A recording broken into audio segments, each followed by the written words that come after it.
Am I the only one drinking wine? Surely there's someone else drinking wine. Well, I guess I'm drinking sparkling wine because it's not champagne because it was not cultivated in the Champagne region of France. Oh, that's right. That's my line. Hold on. If I ever have champagne questions, I know to go to Natalie. Yeah. I'm a sommelier. Am I somewhat drinking wine from the Vaud region of France? I got the wine on delivery. I'm expecting we'll be live any second. Tick, tick, tick, tick, tick, tick, tick. Just waiting on the word to pop off the screen. Your eyes were watching VOD by Zora Neale Thurston. We are live. Hello, and welcome to Scripts Gone Wild. I'm your host, Billy Ray Bruton, and we are coming to you live and soon to be quite hammered from the fabulous Skyline Indie Film Festival in Winchester, Virginia. Technically, though, we're coming to you from all over the goddamn place because most of us are on the West Coast where it is 5 o'clock in the afternoon. We've even got someone from Sydney, Australia. So it's a global event. It's a global event as we come together to celebrate a filmmaker that I have an immense amount of affection for, Penelope Spheeris, as part of Skyline Indie's celebration of Penelope all weekend long. This is just one part of that. We're so thrilled to be back for our second year with Skyline. We're following up our read last year where we did The Princess Bride. Kenzo, I believe you did Princess Bride. Did anybody else do Princess Bride? Yeah, Mick did. Kate did. Yeah, so we've got a few of the Princess Briders here. We're super excited to be back, and all throughout the evening, if you're enjoying this, and we hope that you will, we hope that you will consider making a donation to Skyline Indie Film Festival. You can go to their website, which is skylineindiefilmfest.org, and you can click on the donate tab, and please donate whatever you can, whether it's $5, $25, $1,000, whatever you want to give. The film festival is happening all weekend long through the 12th. There's some amazing films and events coming up. Tomorrow, I will be on a special recording of the Screen Drafts podcast with Drea, who is in this read as well. We'll be on there with Simon Abrams and the Screen Drafts guys to definitively rank Penelope's films. So that's going to be a lot of fun as well. Go to the Skyline Indie Film Fest website. Check out the lineup. Virtual programming available in the Virginia area. And also some live screenings in Winchester, Virginia at the Alamo Draft House. But please donate what you can. Again, that's skylineindiefilmfest.org. And so how many folks on this Zoom are Wayne's World fans? Raise your hand. Hi. Ooh. Yeah, that's what I thought. Alexei, I know you're a big Penelope fan. Is that right? Yeah, Penelope Spheeris is my favorite filmmaker ever. I absolutely adore her. And I used to host a very popular podcast in Australia called Mike Check, where we checked in on the films of Mike Myers just to see if they're still shagadelic. And Wayne's World, one of the more shagadelic movies ever made. I would concur with that. It hasn't really lost anything either in the almost 30 years since it's still pretty freaking awesome. And I also have a soft spot for Wayne's World 2, frankly. I think Wayne's World 2 is pretty awesome as well. Obviously, Penelope did not direct that one, but I still enjoy that film quite a bit. But you know what? Now's a good enough time to introduce our amazing readers. We've got Tate Ellington. Tiny clap.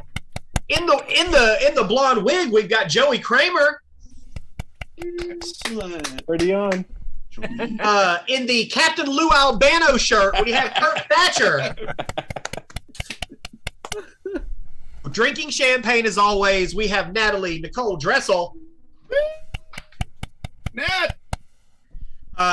Sporting the absolute sex beard, Kenzo Lee. We've got the grand dame of awesomeness, Drea Clark. I just came up with that. Did you say I came up with that? It's on my business card. That's right. According to his Zoom card, we have Mick at the Scene Snob. Yay. Pitching in pseudo last minute for us, the inimitable Robb Maynard. Robbie! I have been imitated. I'm doing these off the top of my head, so they're going to only get better or worse. We have the choicest voice, Ken Foster.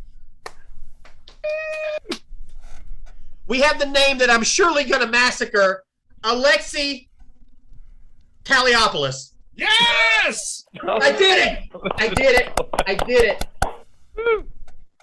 Okay, I feel like I have to do this because it rhymes, even though it's not very creative. The great Kate Walker.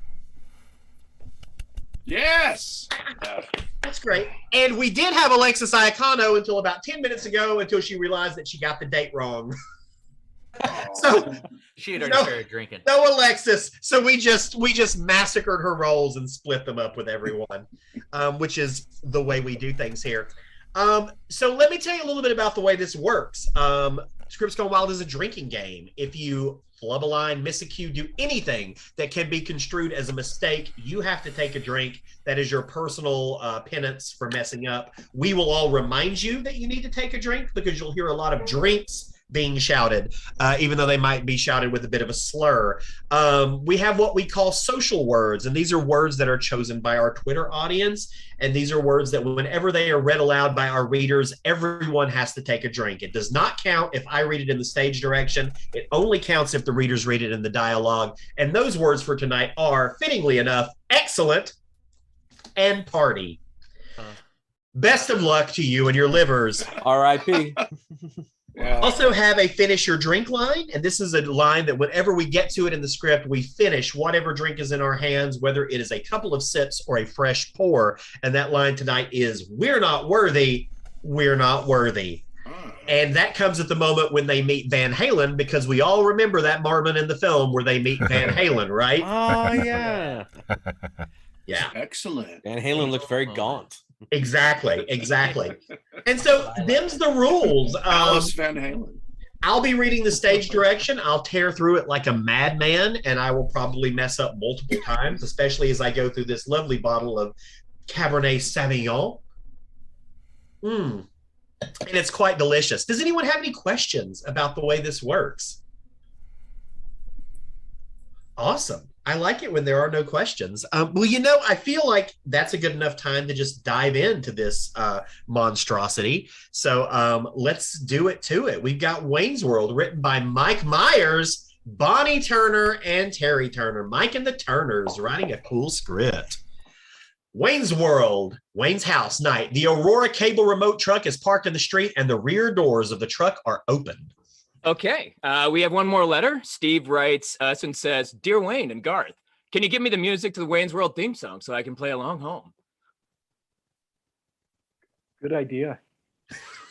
As the voiceover continues, the camera follows the cables that trail out of the open doors with the dog's eye POV, up the drive across the yard into a basement window to a small monitor sitting out outdated equipment.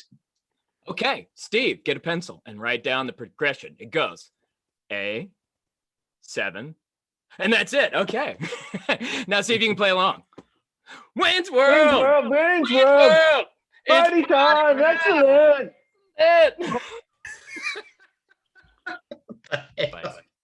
All right. Extreme close up. There we go. Excellent. Great. Extreme close up. And now, as promised, it's time for a totally awesome, amazing, excellent discovery. A large Viking-like metalhead on camera 1, and Terry Roberts, a clean-cut metalhead on camera 2. Our guest is Ron Saxton, the inventor of the suck cut. Now, what exactly is a suck cut?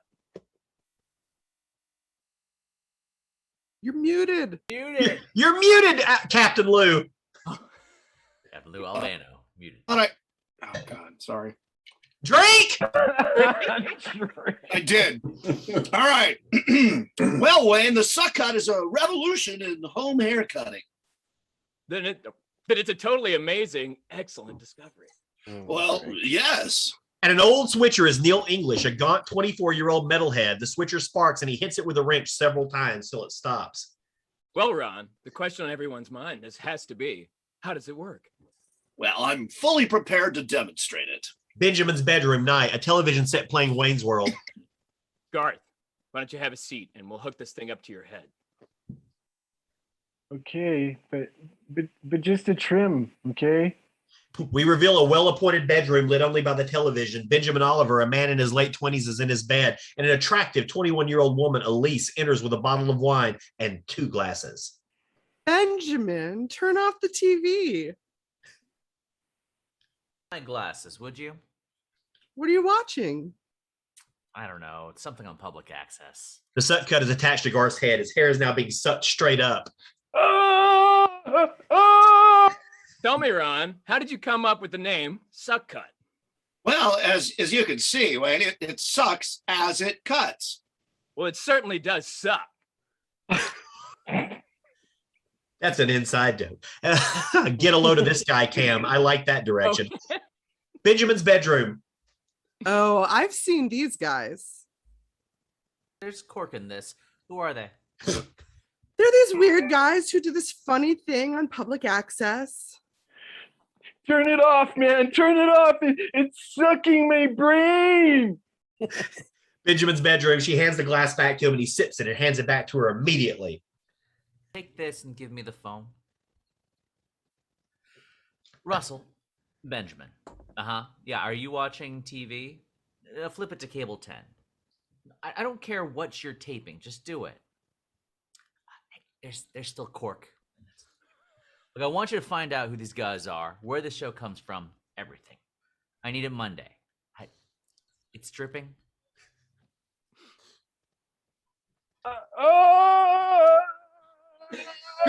Guard, take your Ritalin. He's finished. Look, Russell, just do it and get me the information on the Vanderhoff deal. Enjoy your weekend. They are funny. So, it won't cut really curly hair? No, we haven't quite worked that out yet. What about wavy hair? Oh, well. What about wavy hair? You're no. up there, Wayne. Drake. Well, no. Suppose you had just a perm. No. Well, suppose you had really straight hair that was then like a little wavy on the end? Again, no. Still, it certainly is a totally amazing, excellent discovery. Drink. Well, that's all the time we have for this week. Until then, good night and party on. Drink. It's Wayne's World. Oh, I It's hate Wayne's it. World. It's Party party time. Excellent. Double drink. God. Billy Ray, is this gonna be the one where we don't make it to the end? It could be. Having a feeling. Could be. The survivors will pick it up. It's fine. And Neil says, Uh-oh. Drink. I was following along and I lost my place. Oh, and we're clear. Wayne's living room. Let me bring you up to speed. My name is Wayne Campbell. I live in Aurora, which is a suburb of Chicago. Excellent. Drink. I've got an amazing cable access show. Okay, I still live with my parents, which I admit is both bogus and sad, but at least I still know how to party. Drink. Drake. God have mercy. I've had plenty of Joe jobs, but nothing I'd call a career. Let me put it this way. I have an extensive collection of name tags and hairnets. What I'd really love is to do Wayne's World for a living. It might happen, and monkeys might fly out of my butt. Hey, cool. Look what came in the mail. A sample of Pert Plus with built-in conditioner. Free. I love the suburbs. Not. Come on, let's go. Let's go. Wayne's driveway. As Wayne reaches the end of the driveway, a crudely customized AMC Pacer waits on the curb. Garth is driving with Alan and Terry in the back seat. The Mirthmobile. Excellent. Drake. Enter, my friend. He enters. Various gizmos are bolted to the dash. A can crusher is mounted on the center console, and Garth offers Wayne a Jolt Cola from the soft drink can dispenser as Garth drinks through his neighborhood. Let me show you my neighborhood.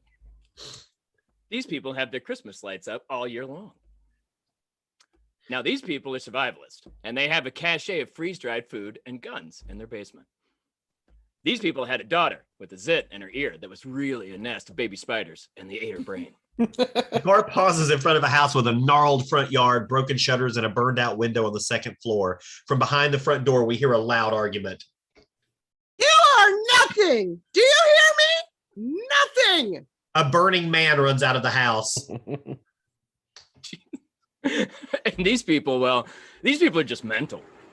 The dashboard folds down a la Matt Helm to reveal a well-organized collection of cassette tapes. He takes out a tape and pops it in, and they groove to the music, and we all know what that music is, Bohemian Rhapsody by Queen. You know, this would be amazing music for the opening credits. Good call, Garth. As the car takes off, Wayne, Garth, Allen, and Terry sing. I don't remember the first line of this, the way they come in here. I see a little silhouette of a man, Scaramouche, Scaramouche. Will you do the fat man go? Thunderbolt of lightning, Galileo,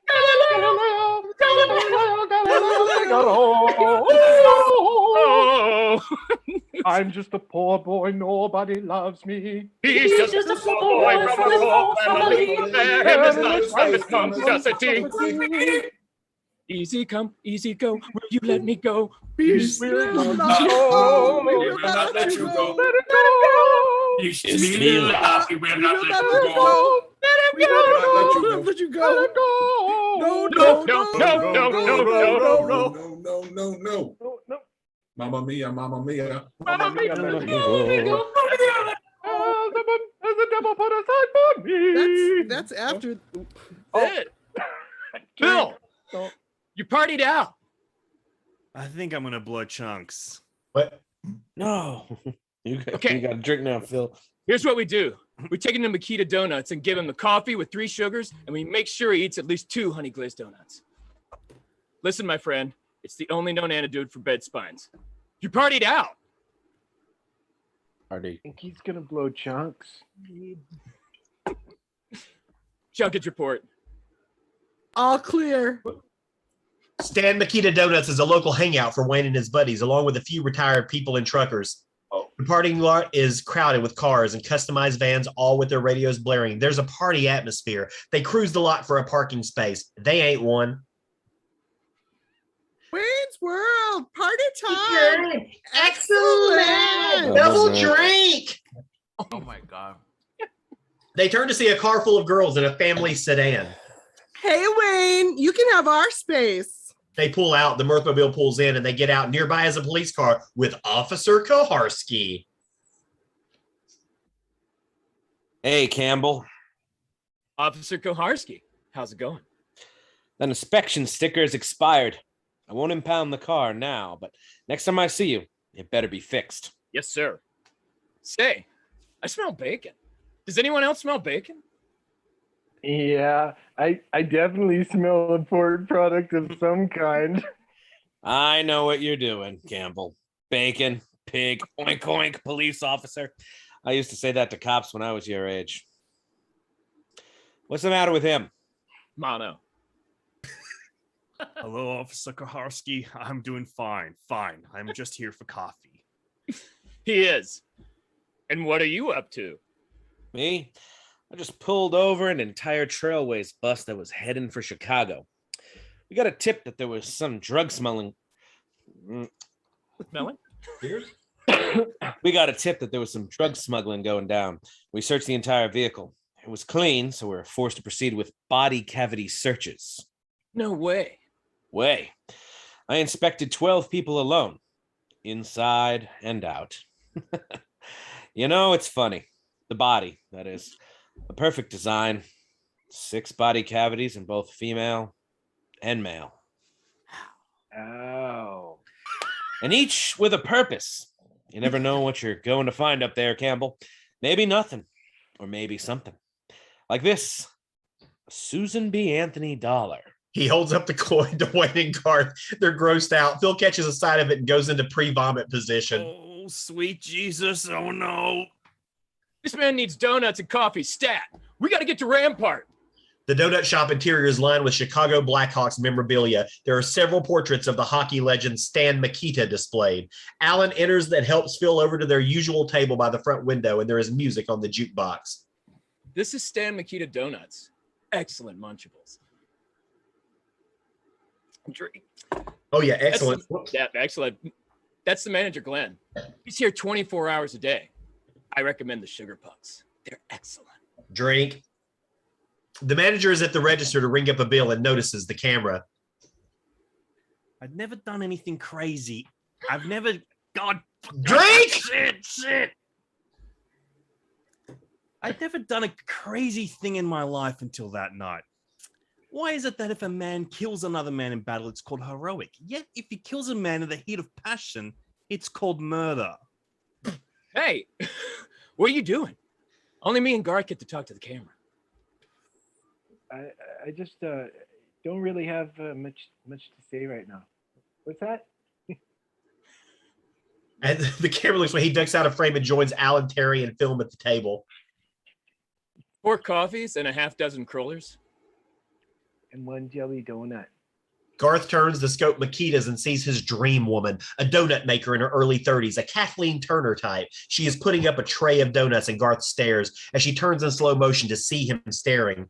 And from the dream woman's POV, we see Garth.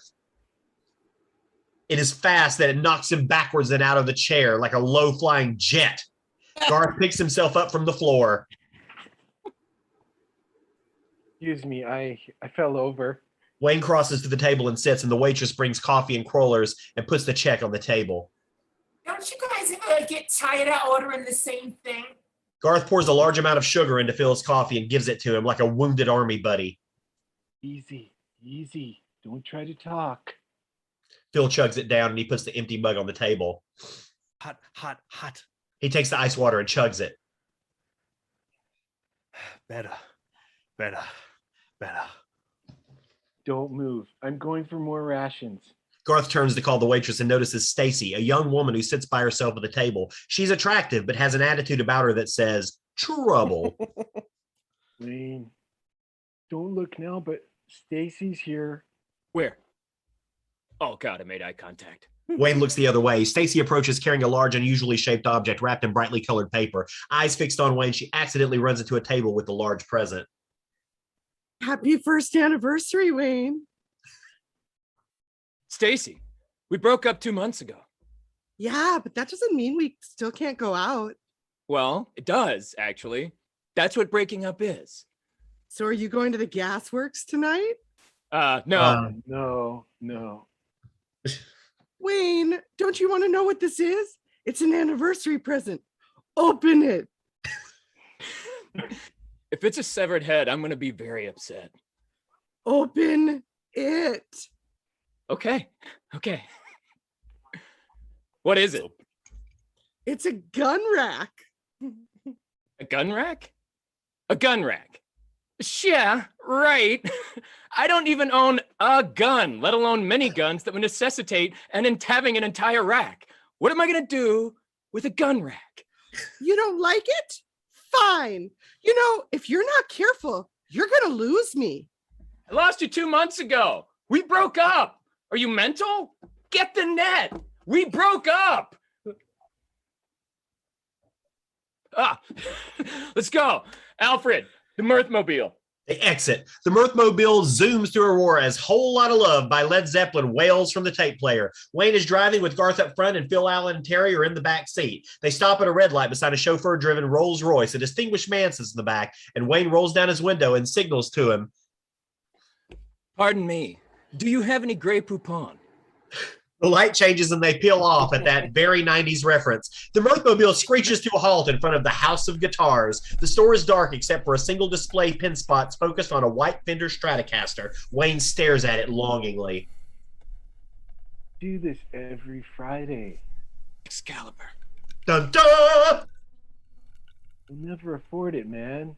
Live in the now. It will be mine. Oh, yes. It will be mine.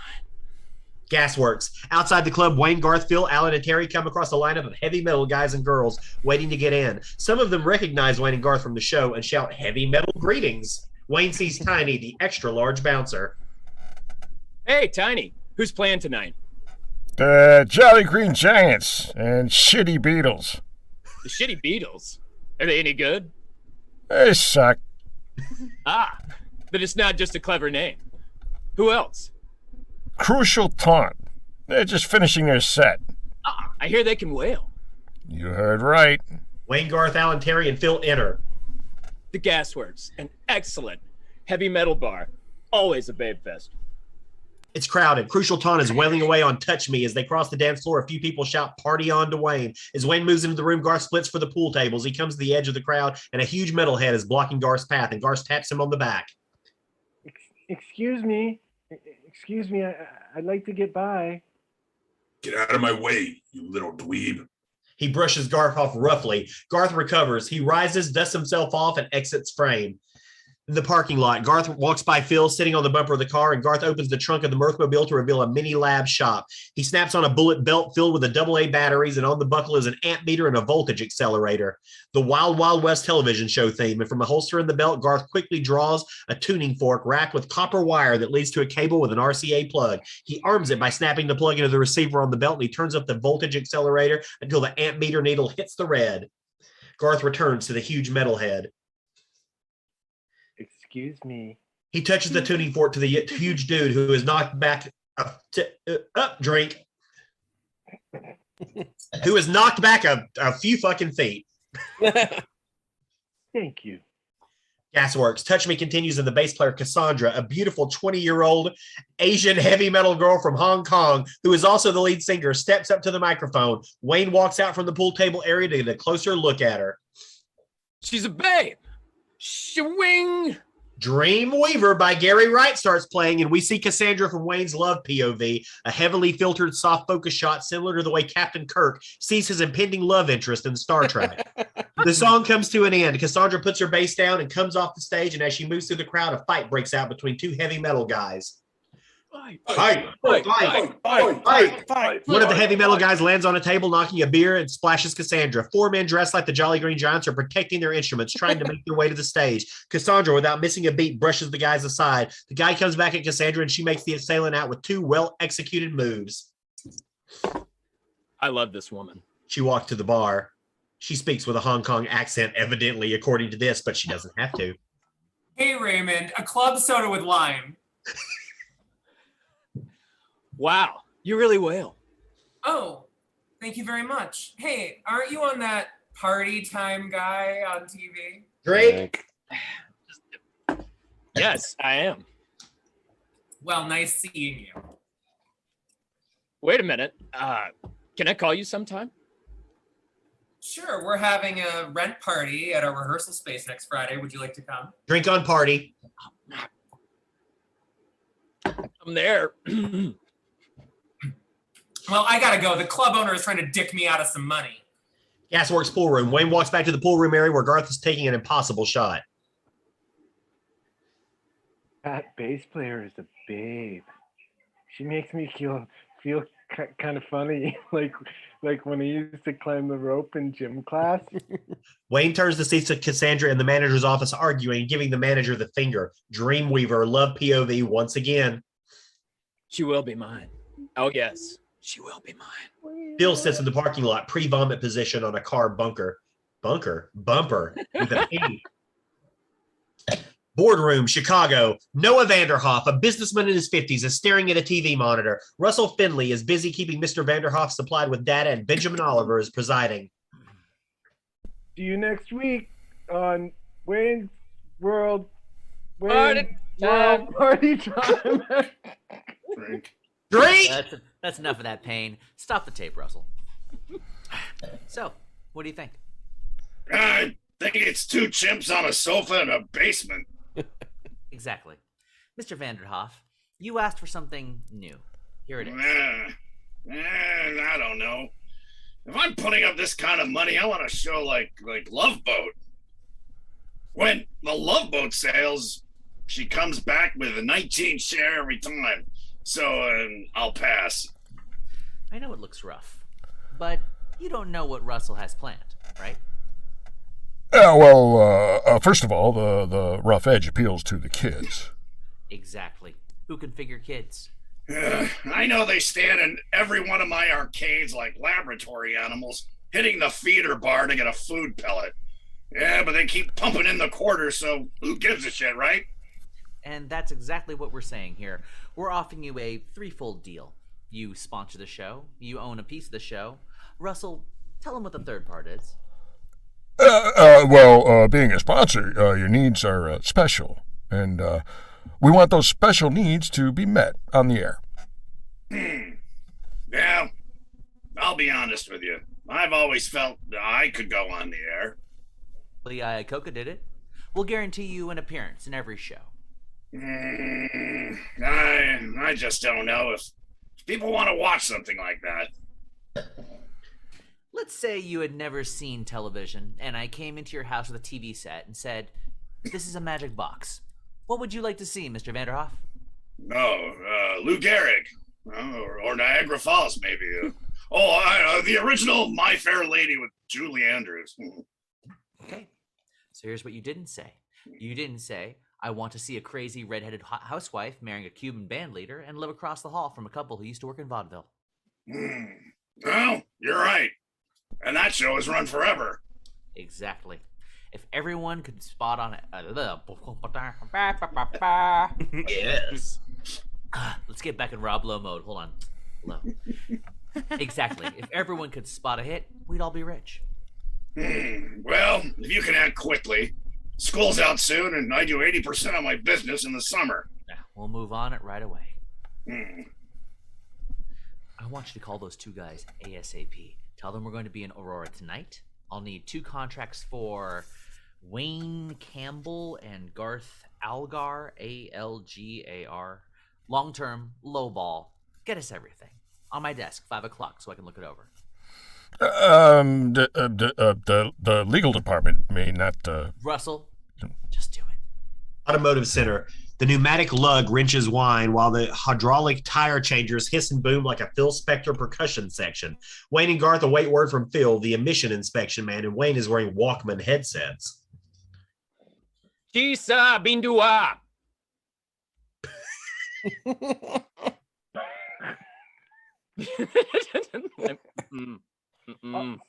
Nope. Stop it, you're scaring me. Wayne shows Garth the tape box that reads conversational Cantonese. Oh, you're learning Cassandra's language. Are you gonna marry her? Garth, marriage is punishment for shoplifting in some countries. Okay, it passed inspection just barely. That'll be $42.57 in parts and labor. He hands Wayne the bill, and Garth is playing with a pneumatic lug gun. It takes every cent they have as Wayne counts out the money. You should have been at the gasworks on Friday. We were there. This band, Crucial Taunt, had this mega babe for a lead singer. Phil, I fear you're living in some weird parallel universe. In this one, you're good Phil. And in the other one, you're Dean Martin. Garth takes a take on the door. He slowly puts down the lug gun and rejoins them. I think we should go now. Phil is about to apply the sticker to the windshield when Officer Kaharski arrives. Not so fast. Before you deem this vehicle safe for the highways of Illinois, I'd like to check it out. He walks around the Mirthmobile and puts a penny in the front tire tread. This is seen in micro close-up. You can almost see Lincoln's forehead. This baby's going to need new shoes soon. He leaps up on the bumper and bounces up and down. Your shocks feel okay. All right. Get in. Let's give her a road test. Officer Koharski. In now. Yes, sir. They join him in the car, Wayne in front, Garth in back. All right. A 70-mile-per-hour panic stop ought to tell us something. The Mirthmobile is cruising at high speed along the empty parking lot. At 70, he slams both feet on the brake pedal and the car skids to a halt. They're petrified. See? She's pulling to the left. Got a worn front brake pad. Okay, we'll check her alignment on the way back. Koharski slaloms through several light poles at high speed, and he puts the car back in its parking space in this scene that absolutely made the movie. Tight as a tick. Don't get out. We need to check the parking brake.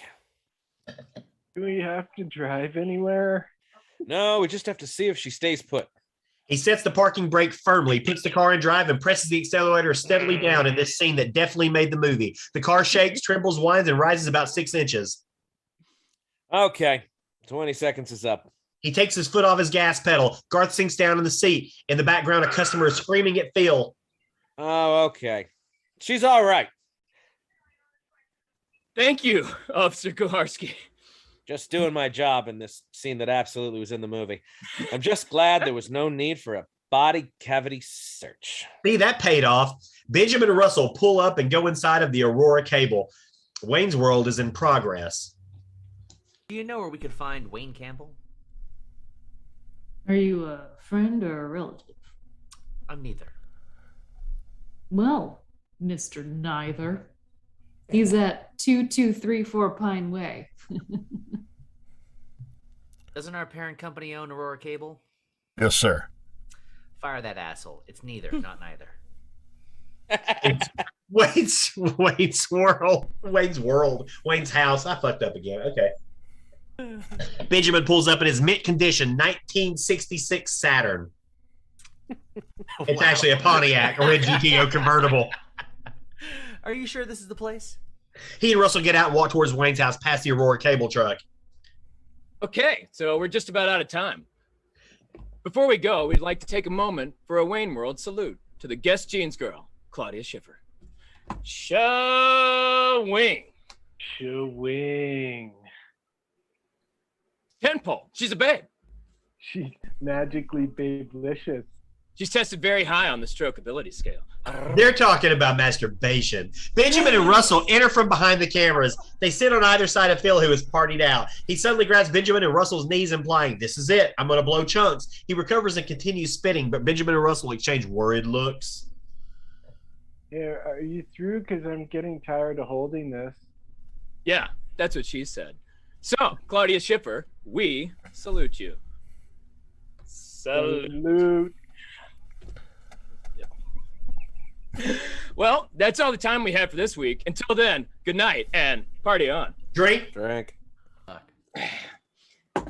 Wayne's World. Wayne's World. Party time. Excellent. Double drink. And we're clear. Excellent. Drink. Show everyone. Mr. Campbell, Wayne, I'm Russell Finley. We spoke earlier today. This is Benjamin Oliver, Executive Vice President at Oliver Communications Network. How do you do? We're screwed. We'd like to discuss the future of this show, if you have the time. Can the three of us go someplace and talk? Russell, why don't you stay here, get acquainted? Yes, of course. Perhaps the four of us could go somewhere together. Or not. Tiki Lounge. Benjamin, Wayne, and Garth are seated at the table in the nicest bar in Aurora. It has a faint Caribbean motif, and there is a thatched roof over the bar, flanked by tiki torches. A lit coconut sits in the center of their table, and the waitresses are dressed as festive island natives. The way I see it is, the show is capable of a lot more. Well, we'll try harder, okay? Just give us a second chance. Don't come in and cancel us without giving us a second chance. Garth, take your Ritalin. He can't cancel us. We're on public access. A waitress arrives with a mineral water for Benjamin, a beer for Wayne, and an elaborate drink and a hurricane lamp glass for Garth. Garth is busy sucking the cheese filling out of pretzel logs. Okay, let me get this out of the way. I'm a big fan. You are? Well, hey, I haven't always been an executive. I watched you guys for years. Anyway, a guy comes into my office and he says he wants to sponsor a program. Something new, crazy. I said, Wayne's World. Did? Okay, I know, commercial television's not your gig, but it would be such a blast for you guys to reach 500,000 homes. What I'd like to do is put you under contract with a $4,000 bonus right up front. Garth sticks a whole pretzel log down his throat. Excuse me? Baking powder? It sounded like you said you were going to pay us for doing Wayne's World. I'm here to offer you a developmental deal. Do you have a lawyer? Yes. Yeah, well, no. We're between lawyers. We left our first lawyer. He screwed our affairs so badly. I walked right into his office and I reached across that desk and grabbed him by his big fat head and I said, "Listen, man, I'm not going to jail for you or anybody." So why don't you just let me look these over before we sign? Yes. Oh, this is good. Oh, I like what you've done here. I'm not sure about... I see. Uh-oh. I dropped my pen. Garth goes under the table. He gestures slyly for the camera to follow, and it does. I don't like to do this, but I have to talk to somebody. I mean, why does this guy have contracts? Did you ever see that Twilight Zone where the guy signed a contract and his living head was stuffed into a glass jar where the worms and maggots and had a humanoid feast? Pretty cool, huh? Garth. Still looking for that darn pen. Well, bye. He resurfaces. Yes, I feel we can work with you on this project, but I insist we keep our crew. Yes, I insist. I don't have a problem with that. A check from Oliver Jeez. Nope. A check from Oliver Communications, and they sign the contracts, eyeing the check at all times. Hey, if you can stay, there's a party tonight. Drink. I had something planned, but I'll blow it off. Which Rehearsal explains why warehouse. I show up at the warehouse now. Exactly. That's exactly why you show up. The Mirthmobile arrives. Wayne and Garth get out and do a victory conga towards the warehouse, which is an old 4-story building with a sign. Rent party, 3rd floor, $5. Lights ablaze from every floor. We got $5,000. $4,000. It was $4,000. We got $4,000. We got $45,000. You got $1 million. Rehearsal space party. The rehearsal space takes up the entire top floor and various heavy metal types from the place while Cassandra's band is playing Fire by Jimi Hendrix. Wayne and Garth enter the party and they both deposit $5 into a cash box guarded by 2 large metalheads. Garth sees that Alan, Terry, Neil, and Russell are already there, and Russell is the only one at the party in a suit. Look, the guys are already here. Hey, Alan, party! Drink. Wayne, Garth, party! Drink. Alan, Terry, and Neil walk up to Wayne and Garth, and Russell follows like an eager pup. Son of a bitch. Yep.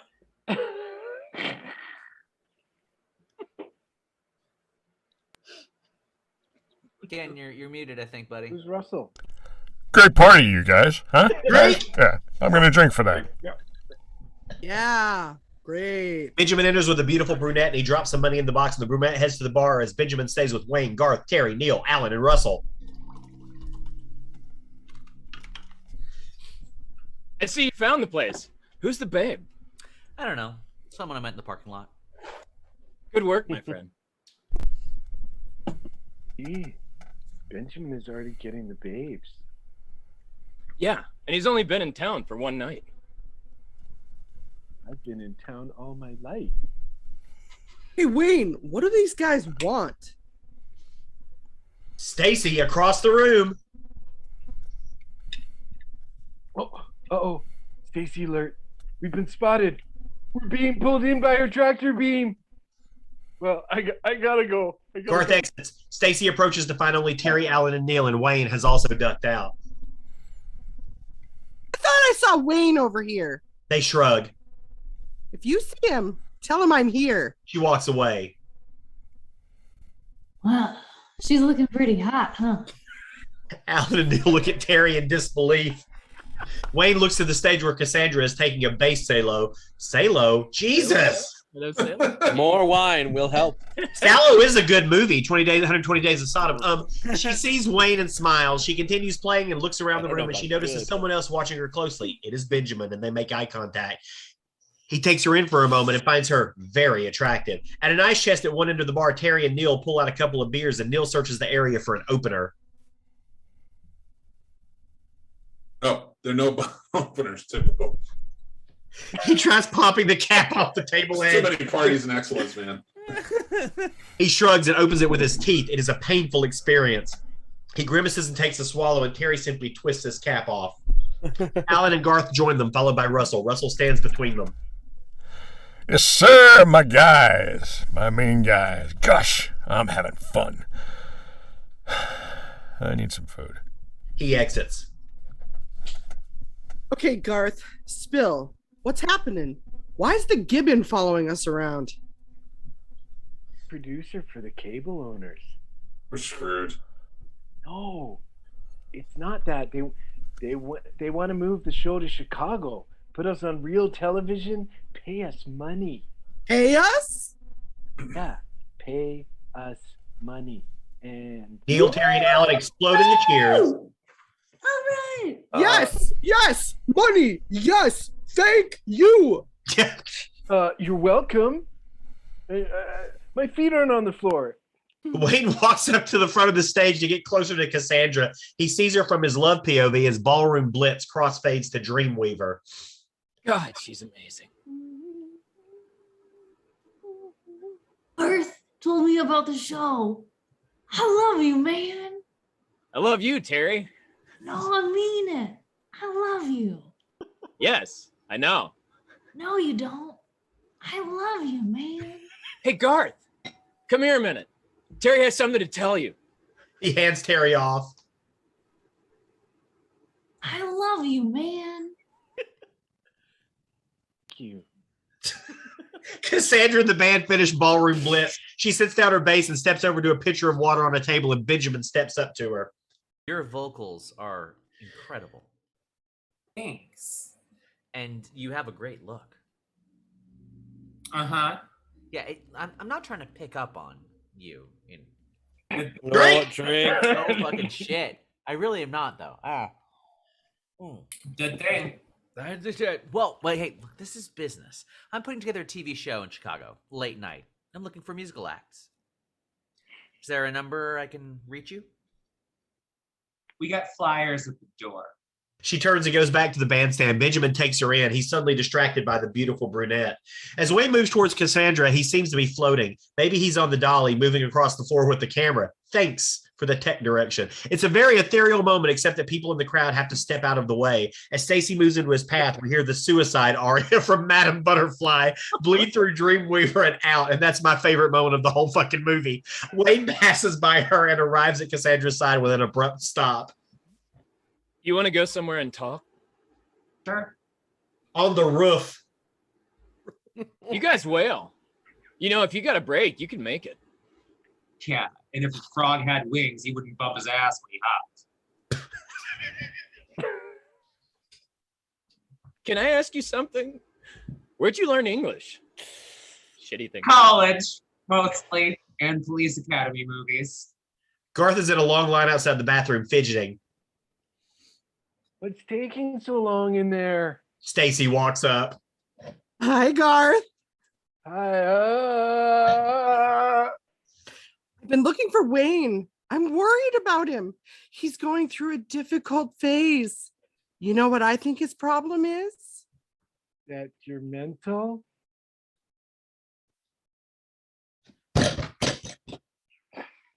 Hey, what's taking so long in there? So long in there. You know him best. What can I do? Just get over it and go out with someone else. Of course. Somebody else. That's perfect. She turns to a tall, red-headed partier in line behind Garth. Hi. Wayne and Cassandra still on the roof. Cassandra, I have something I want to say to you. Nahoy Langlo. Oh, Campbell, that's amazing. You know how to say that I look pretty in Cantonese. Neholang Jai. Ma de na hong gon won dung wai. Mesong Nehog Gedongwa, Lage, How Yong Ho. I'm not translating any of this. I just want the people to imagine what it is. What is It's I'm not sure racist. pronunciation is Not at all. perfect. Wait, what? Who just talked? Sorry. The door to the roof opens and Stacy and the red-headed partier enter. Oh, hi, Wayne. Hello, Stacy. Stacy and the red-headed partier find a space on the roof in plain view and proceed to make out passionately, and Stacy gives Wayne a "this could be you" look. Koi Hai Bingo, ah? Who is that? Noi gay go loy pung wam. My ex-girlfriend. Koi Yao Yu Do Hong Le Gang Hang. Dong Hai Koi Ming Hua Koi Ji Ge Hai. She has very nice legs, but no self-esteem. Saihong ban guai gumgak nawai sisu jam yum koi goi. The irony is, I feel partly responsible for her self-nullifying behavior. Lelangdo la gagi hai so hoje waje lemo kedingi hewi. You're allowing yourself to be victimized. Perhaps you haven't been effectively assertive. Chow doing mutt. Oh my God. I've made a confident declaration in defense of my rights, but it does not seem to do any good. She's a psycho hose beast. Lady ho ho su deng hai je yung fan lo he ho hai or him. That is very funny, but labeling people can be dangerous. Bingo going lady hi Kierkegaard. Yeah hi Vic Taibak I Gacy nan foi long nai foi ding nangwai. Was it Kierkegaard or Vic Tabak who said, "If you label me, you negate me"? No, Campbell, I like you. You make me laugh. Hearing this, Stacy becomes so intent on positioning herself in Wayne's view that she and her partner fall into a skylight and crash through a sofa below. They fall through the roof to the sofa where Phil bounces but remains unfazed in his pre-vomit position. Wayne reacts. Can I call you? Anytime. If I say home. Excellent. I didn't say Rick, not you did say it. You did say it. It was just, it's excellent as international. Yeah. Right. Airport runway. Wayne and Garth are laying on the roof of the Mirthmobile, staring up at the stars. The doors are open. A tape is playing. Dude Looks Like a Lady by Aerosmith, who would appear in the sequel, is playing. I think man was put on Earth to live life like Bugs Bunny. We should have plenty of carrots, a hole in the ground, and the freedom to discover our personal Elmer Fudd, and bug the shit out of him.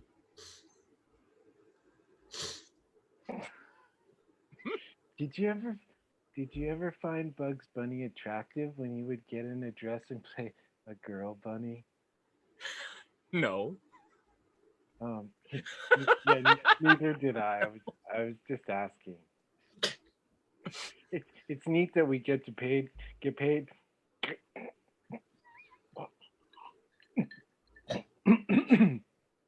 It's neat that we will get paid to do the show now. I just hope we don't sell out.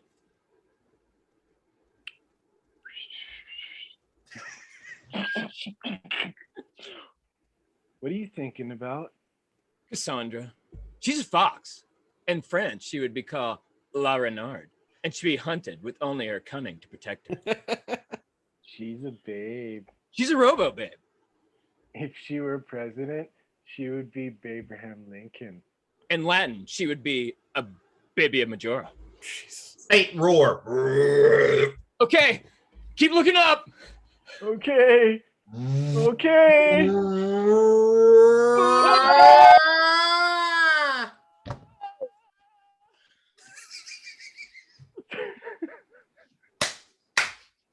Glorious. Oliver Communications.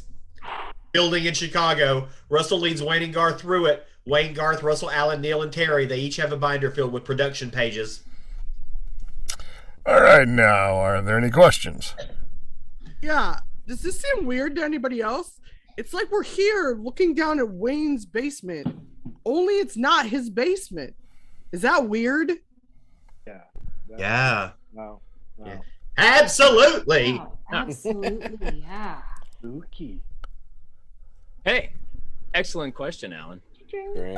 Guys, have a drink. The question is, are you clear on the show format? No. Again, blue is videotape, gold is a commercial break. Russell, I believe that's yellow. No, it's gold. Too brown. It's more ochre. It doesn't matter. Phone ring. Hello? Oh, hello, Mr. Oliver. Ben's office. Mr. and Mrs. Vanderhoff and I are just winding down. They wanted to come down and look on a rehearsal to make sure we're not wasting their money. Uh-huh.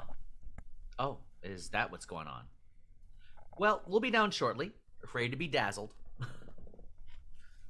So, what's going on? Well, Russell's very excited. Nah, I hope it's okay. I brought the wife along.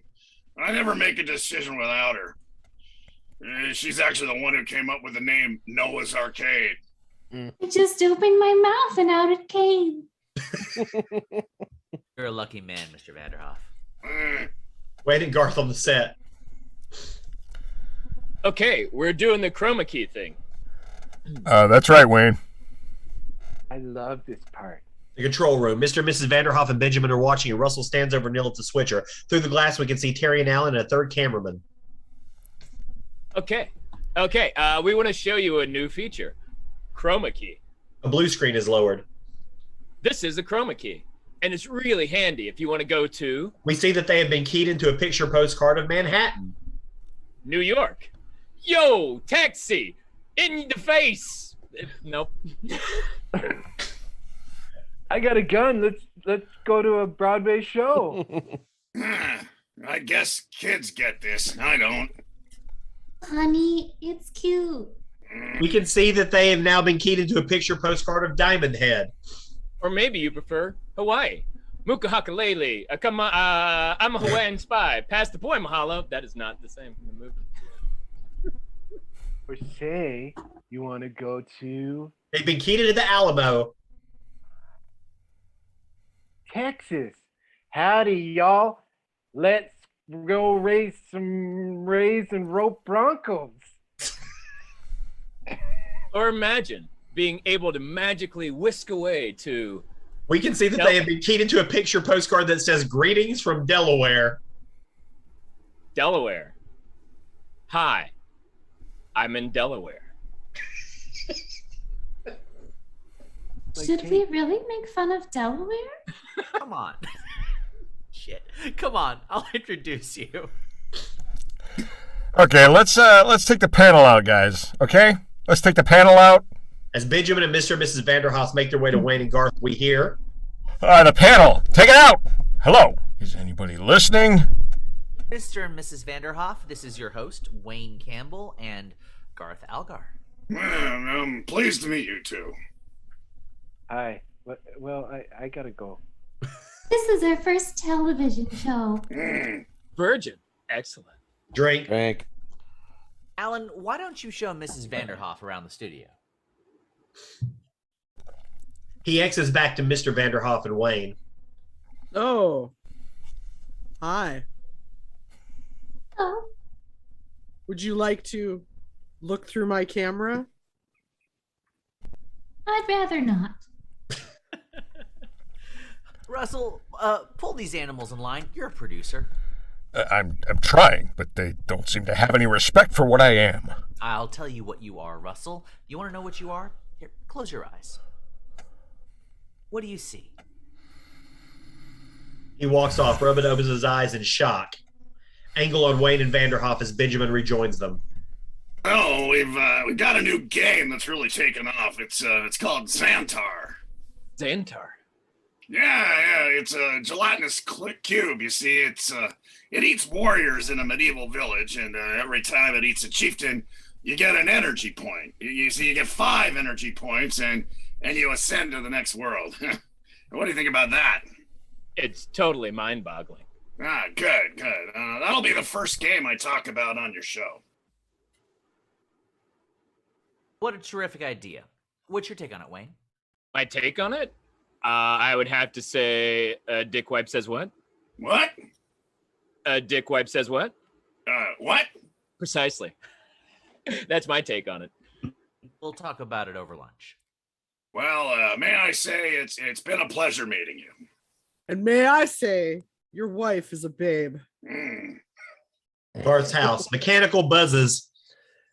The curtains are closed. There's electronic equipment and homemade devices everywhere, and Garth is at a computer terminal playing a game of Dungeons and Dragons, and an elaborate Jolt Cola dispenser activates and sends a can to Garth. A video game image of a warrior and a maiden in a medieval castle. Garth is finishing up wiring up elaborate home-built electronic device, connecting it to a fax machine. He takes the mouse of the computer and clicks on the screen of the face of the video warrior. He then takes a photo of himself and one of the Dream Woman from Makita's Employee of the Month tick card and places it through the fax machine and waits. Video warrior's face has been electronically altered into Garth's face, complete with glasses and goofy expression. The maiden is now the Dream Woman. Suddenly, the video dragon appears, and the video Garth must run for his life.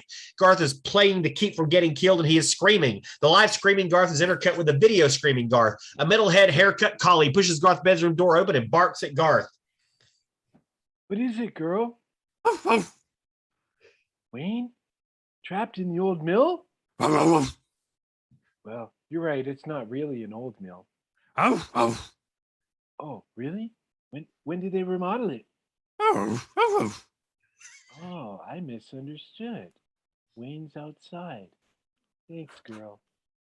Aurora Street. Wayne is playing street hockey in front of Garth's house, and Garth is the goalie. Wayne shoots a tennis ball into the net, and Garth splays each time to block. He shoots, he scores. 7 out of 7. Gretzky. No slaps. The crowd is going crazy. Roar. Okay. Going for 8 out of 8. Beats him again. High on the glove hand side, Espo. Wayne, you get the feeling that Benjamin is not one of us? Without question. But he is paying us. Yeah, it's almost like a job. It's scary. Good call. Benjamin wants us to be liked by everyone. I mean, Led Zeppelin didn't write songs that everyone liked. They left that to the Bee Gees. Car. A car approaches. Garth moves the net out of the way, and the car passes. Game on! They move it back. Gut Morsley cuts down the angle. Gretzky shoots. Gretzky is denied. Rattles off the post. The goalie's best friend. I can't hang with Benjamin. I mean, he's not the Antichrist, but he's okay. No, my spider sense is telling me he's a dick. Car! Car! Another car approaches. They move out, and then they move back. Game on! Stacy, incoming. 6 o'clock. Stacy, wearing a neck brace from her fall, drives by on a bicycle. In spite of the brace, she is wearing body-hugging clothes, and her eyes are fixed on Wayne. Hi, Wayne. She keeps her eyes on him as she pedals by and slams into a parked car and goes end over end. Wayne and Garth watch as she flies. Wow. When did we get a CD player? When we got the money. Heartbreaker by Led Zeppelin plays, and I mean lead, not leg, so I'm going to drink. I just hope we don't get addicted to the money. It's like the band Boston. Their first album was amazing. Then they got all this money for their second album, and it was really shitty. It always made me laugh that their second album was called Don't Look Back. It was like they were warning you. Because if you did look back, you'd realize how amazing the first album was and how much the second album sucked. Our apologies to the Boston fan base. Hey. As they enter the underpass, the music cuts out. What's going on? As they hit the underpass, the music kicks back in. Weren't we listening to a CD? Garth is still perplexed. We see Wayne's hand on the volume knob. Garth realizes what he has done. Fished in. House of Guitars. It's Saturday. The place is packed. At the back of the store is the percussion area. There's a wall of guitars and center island of amplifiers, and Wayne and Garth enter. Garth heads for the drum display. Wayne looks to the counter and sees Cassandra buying a set of strings for her bass. She turns to see Wayne, and she comes over to him. Hey, what are you doing here? I'm buying that. He points to the 1965 Fender Stratocaster hanging on the wall. Wow, 65 Fender Stratocaster. In the classic white with a whammy bar and triple humbucker pickups. Yes, pre-CBS Fender corporate buyout. I'd raise the bridge, file down the nut, and get the buzz out of the low E. God, I love this woman. Now, if I could just get a clerk over here. I know. I'll use the "May I help you" riff. He picks up a guitar, plugs it in, and proceeds to do a very loud guitar riff. The owner appears immediately. May I help you? Yes, I would like to see that Fender, please. Really? Again? You want me to take it down? again. What are your ears painted on? The man asked for the guitar. The owner does so. Wayne plugs it in. He strikes an A minor chord and he opens his mouth to sing. The owner muffles the strings with his hand and points to a sign on the wall that reads, "No Stairway to Heaven, the management." Sorry. Garth is in a soundproof drum booth. He is a great drummer. The sequence becomes an MTV moment. What Garth thinks he looks like when he drums. A young fellow drummer looks on in awe as Garth comes to the climax of his frenzied solo. Wow. Whoa, you're amazing. Thanks. I like to play. Excuse me, Wayne. Can I put the Fender back now? Not today. I think I'll buy it. Do you accept cash? He takes out several $100 bills and hands them to the stunned donor. As he plays a very loud guitar riff, Wayne strikes a rock and roll pose as a heavy metal version of biblical theme. Surrounding lights fade to a Wayne in a solo spot. And then we cut to Benjamin's office, who is seated at a desk with Russell. Let me get this straight. Wayne won't allow Mr. Vanderhoff on the air. Yes, I sense that Wayne doesn't like Mr. Vanderhoff. Mr. Vanderhoff's an idiot. And Wayne feels the show should remain relatively the same. And I think maybe that's a good idea. Russell, you've never had a good idea. How could you recognize one? And there's the simple fact that Wayne won't do it. He won't do it. He won't. He just won't. Russell, I can't use you like this. I'm sorry. I have a problem asserting authority. Russell, in this circus, your problem is a flea on the butt of an elephant. I'm sorry. Now, I'll go and explain to Wayne that interviewing Mr. Vanderhoff is not a choice. It's in his contract. He won't do it. Studio set. In a corner, Garth is gang plugging several cables. He is wearing asbestos gloves and a huge tool belt. There are sparks and hums. We do not see what he is working on. Okay. Excellent. Drink! Tell me, Garth, how would you guys feel about making a couple of changes in the show? We fear change. You know, I love what you do in the show. I look at you and I just laugh and laugh. Has Wayne always hosted the show? Yes. Have you ever thought about hosting the show alone? You know, doing it without Wayne?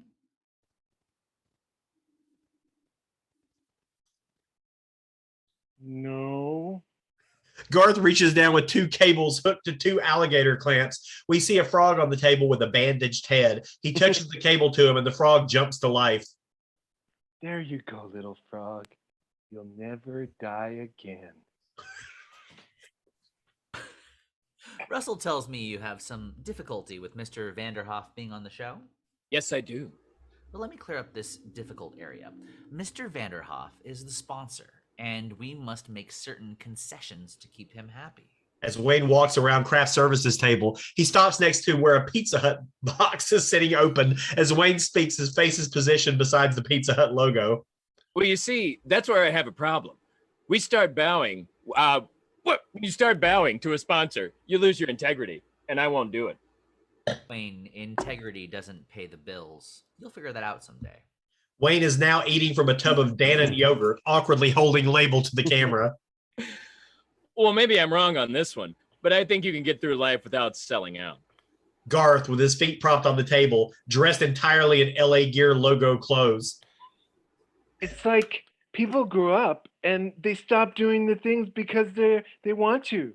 They only see things because they get paid, and they only do things because they get paid, and that's really sad. I can't talk about it anymore. It's giving me a headache. Here, take one of these. Garth takes out a pill bottle and shakes a couple into his hand. In his palm are two bright little yellow pills in black and white. He pops the pills and chases them with a soda. Ah, little, yellow, different. You're not talking about me right now, are you, Tate? Anyways, look. I've been waiting for that. Look, it's simple. You can either stay in the big leagues or play by the rules. Or you can go back to the farm club in Aurora. It's your choice. Wayne holds the soda, logo to camera, revealing it as a can of Pepsi. Yes, and it's the choice of a new generation. That scene will never get tired in this movie. Well, it won't.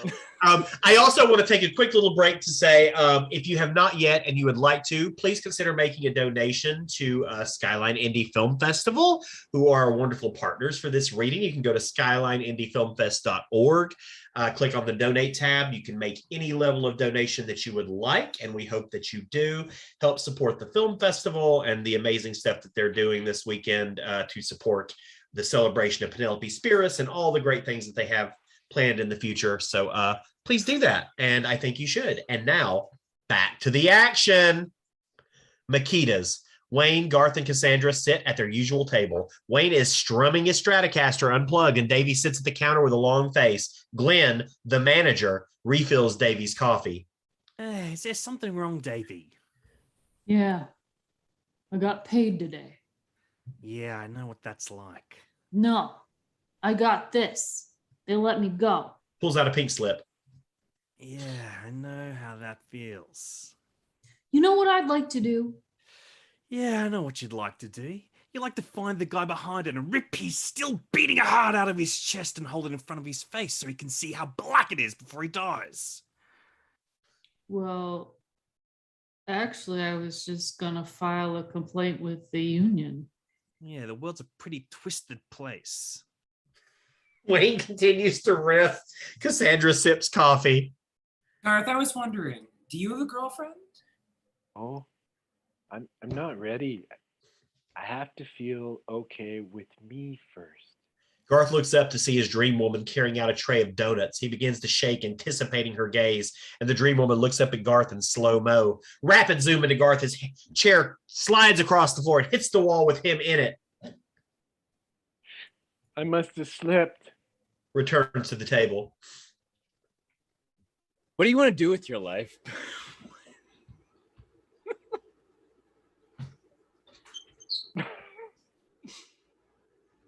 I'd like to. Oh, you'll think it's foolish. No, tell me. No? Okay. Well, I hope I can keep writing songs. Make an A&R man who's gonna work my record and not just sit on his ass.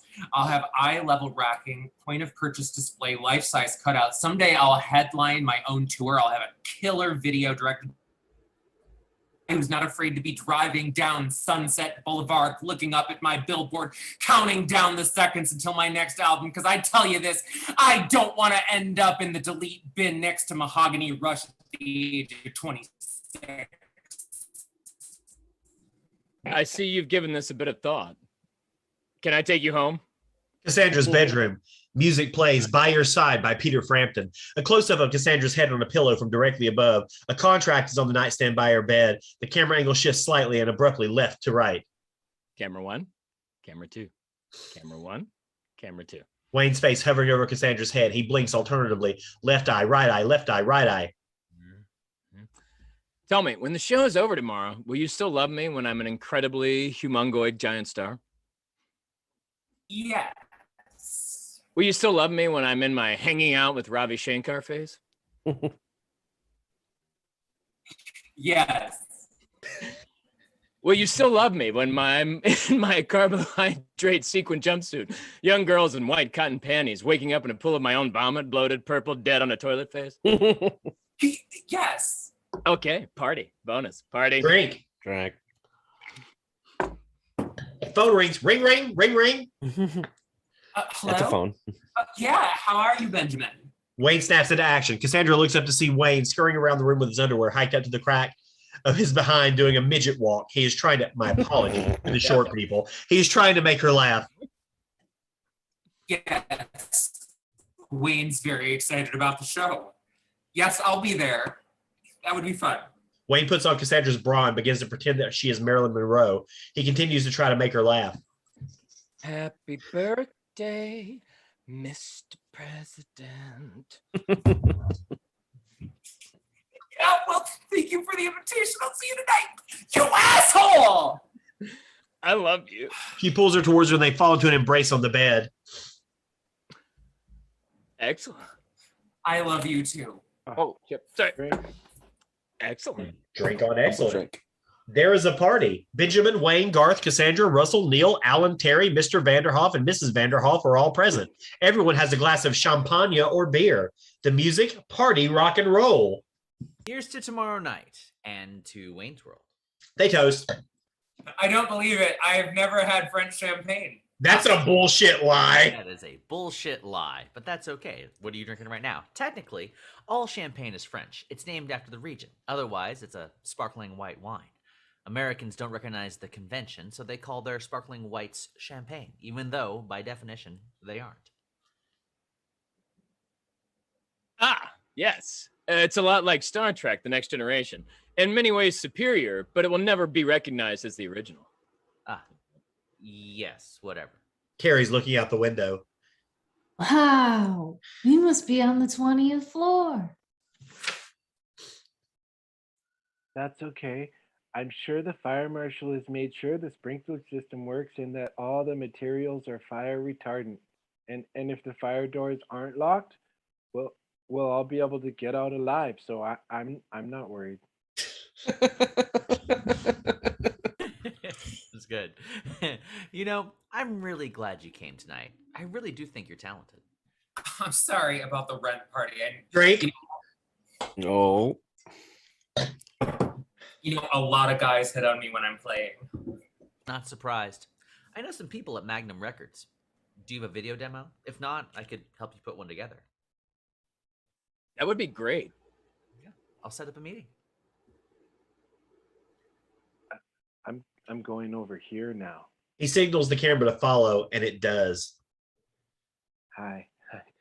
I don't know about you, but if I had a girl like her, I wouldn't be so happy. I wouldn't be so happy a guy like him was helping her. And let me show you something. Checks over his shoulder to Benjamin and Cassandra. Come here. He goes to the bookcase with CDs. This is really expensive equipment, but check this. Sticks. The man had Styx albums, you know? Like, well, I'll sing the rest, but I don't want to spew. God, I wish I'd read those contracts. Bye. So the Beatles can be imposed on any family dynamic. John is the father, Paul is the mother, and Ringo is the child. What about George? George. Oh, he's the quiet one. I used to be in meatpacking until one day I saw this game called Pong in an airport. And I said, well, this is a waste of time, piece of crap. Right away, I knew it was going to take off. So I sold the slaughterhouse and bought into it. Now I'm a millionaire. That is so typical. So typical. You know, I'll be the first to admit I'm no producer. But I sense you have a feel for television. Well, I watch a lot of it. Of course you do. You're creative. Over here. This is Benjamin's TV guide. And look at this. He does the crossword puzzle. This is scary. Alan is standing real close to Mrs. Vanderhoff. May I call you Mimi? No. I don't think so. Wayne, I got to talk to you. It's about Benjamin. I found some things. Benjamin enters. Hey guys, here for a job well done. These are backstage passes to a Van Halen concert. Just one of the perks. Take tomorrow off. Have fun. Relax. And just be in time for the show. All right. Maybe you can get Eddie V. Maybe you can get Eddie V. can get Eddie Van Halen to sign your Stratocaster. Scriptwriter's got a drink. Enjoy it. He exits. What were you about to say? I forgot. Elsewhere. Okay, Russell, I've taken them out of your hair tomorrow. Thank you. You have all day to rehearse any changes you want. They'll be back just in time for the show, and they'll never know what hit them. They'll fall in line like little ponies under a whip. Russell whimpers. He exits. Benjamin at home. Party is over, and only Benjamin, Garth, Cassandra, and Wayne are left. Do you guys want to call for takeout Chinese? Sure. What do you want? Anything's fine with me. Okay. Here we go. Bạc lá, nâng cao way trong ye, chao yong ba, long chao shu, tong ao yao chao sum, tong tim song pi gao, Mountain Dew, Jolt Cola, Nai Ting Chao. Oh, I picked up a little Cantonese while I was in the Orient. You know, you sound you're more like from the province more than Hong Kong. That's where my parents were born. That's probably the reason. This guy's good. Helicopter shot. Mirthmobile. Highway in Milwaukee. There's Shots Brewery. Move in on Wayne and Garth's faces. The car passes a Milwaukee city limit sign. The theme from Laverne and Shirley plays. Wayne and Garth are hopscotching like in the opening montage of Laverne and Shirley. 5, 6, 7, 8. The meal. Shamazo. Hasu Pepper Incorporated. We're gonna do it. We're gonna do it. Give us any chance, we'll take it. Give us any rule, we'll break it. We're gonna make our dreams come true. Doing it our way. There's nothing we won't try. Every word the word impossible. This time there's no stopping us. And we'll do it our way. Yes, our way. Make all our dreams come true. Wayne and Garth are working online in the brewery. They are wearing white overalls and hairnets, and they look wistful. Wait a minute. What are we doing? We got backstage passes to Van Halen. Because Alice Cooper was sold out. Stadium entrance. A security guard stands at the gate. A sign reads backstage entrance. Wayne holding Staticaster and Garth are about to enter when the largest limousine in the world drives by. It is so huge it accommodates a satellite dish on the trunk that swivels gyroscopically to accommodate for the movement of the car. The vanity plates say, Mr. Big. Wayne and Garth are stunned. Is that guy as big as his car? Igor, that's Rick Magnuson, the head of Magna Records. Thing's the size of my parents' house. It has to be. He drives everywhere because he hates to fly. He's going across the country right now looking for new acts assigned to his label. His next stop is St. Louis, which means he's taking 64 West. Then he's coming back through Chicago next Friday on his way to Detroit. Wow. For a security guard, he had an awful lot of information, don't you think? Stadium underground ramps. Wayne and Garth are having a great time flashing their passes to all the different stern security guards, living out every fan's dream. Cassandra and her band are at a rehearsal space rehearsing Why Do You Want to Break My Heart? Benjamin enters and watches Cassandra as she plays, and the song ends, and he applauds. You amaze me. How can someone so delicate wail like that? I come from a large family. I brought you this. Hands her an envelope. Sorry, it's not flowers. What is it? Video contract. A friend at Magna Records is very interested in you and your band. I don't know what to say. Thank you doesn't seem enough. Well, then, if you're finished here, I thought maybe we could spend the afternoon together. Well, I don't know. What exactly did you have in mind? Well, I thought first we'd go for a walk in the park. Maybe we'd dangle our feet in a fountain. You'd splash me. We'd laugh. I'd buy you a bunch of balloons that you would accidentally let go and watch them float away. And then you'd take a big bite out of a hot dog. Would I get a little mustard on my chin? Yes. But I would wipe it off. And suddenly the rain would fall and we'd take shelter in a little doorway. Our eyes would lock and we'd realize that we belonged together. So what do you say? No, I'm in love with Wayne. Oh. Well, get these back to me as soon as you can. I'd like to get started on it. Milwaukee Amphitheater concert. Van Halen is on stage playing Good Enough. Wayne and Garth stand in the wings wearing prominently displayed passes, and Wayne is holding a Stratocaster. Standing with them are two hyperactive roadies perched at the side of the stage like ball boys at a tennis match. Suddenly, they dart out onto the stage and replace a mic stand. Eddie Van Halen breaks the string, and the stage manager mistakes Wayne for a roadie and the Strat for a backup guitar.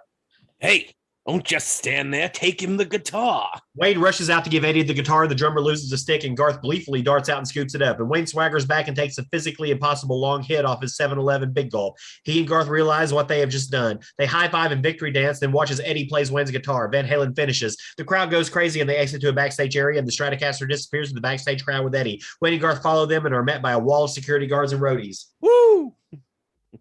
We'd like to see Eddie Van Halen. I'll drink and unmute and get ready to it. Yeah, you and every other metalhead. All seems lost. Garth pulls back his shirt to reveal he's wearing his state-of-the-art cattle prod. Excuse us. Blue flashes. Zap. Bodies blast upward as they part the crowd. Wayne and Garth make it to the backstage at Stadium where Eddie Van Halen stands with the Stratocaster. Cup so full. Wow, this is yours. Nice action. Thanks for the loan. You're welcome. Any They drop to their knees and back. No, don't do it. We're not worthy. We're not worthy. We're not worthy. We're That is the finish your drink line, ladies and gentlemen. Oh no. Timed it perfect. Oh.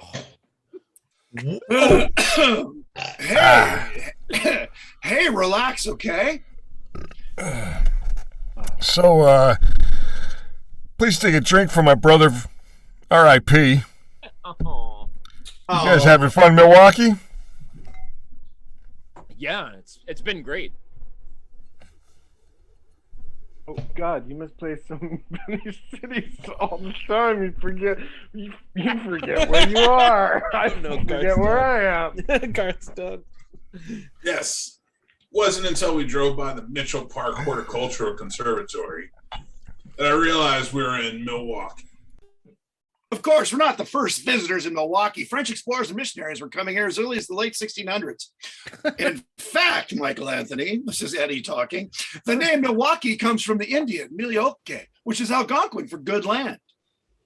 If it's not too much, can I ask you to autograph my Stratocaster? Yeah, sure. He does so. It glows in Excalibur light. Heavy metal biblical theme and then the Mirthmobile. Wayne and Garth are racing back to Chicago. We better get a move on if we're going to make it in time. Put the Mirthmobile in hyperdrive. He pushes a button on the dash, but nothing happens. You don't have hyperdrive. Wayne and Garth rush into the studio. They're here. Okay, let's talk through the opening sequences. It's all new. They don't have time.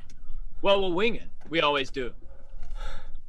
Wayne, here are the Vanderhoff questions. You only have to read it. It's okay, Russell. Chill. Just give me a marker so I can make notes. Russell hands him a marker, and Wayne begins to mark the back of the cards. Wayne's World is brought to you by Noah's Arcade. Party on, Wayne. Drink. A party. Come on, guys. We've got to hurry. Wayne and Garth run onto the set. They sit in a leather sofa that is far too big. The Wayne's World theme, antiseptic rock and roll, the group Striper would approve. It's Wayne's World. It's Wayne's World. It's party time. Excellent. It's Wayne's World. Wayne's World. It's Wayne's World. Wayne's World. Excellent. Excellent. Is that 3? How many is that? 4. Party. That's 4.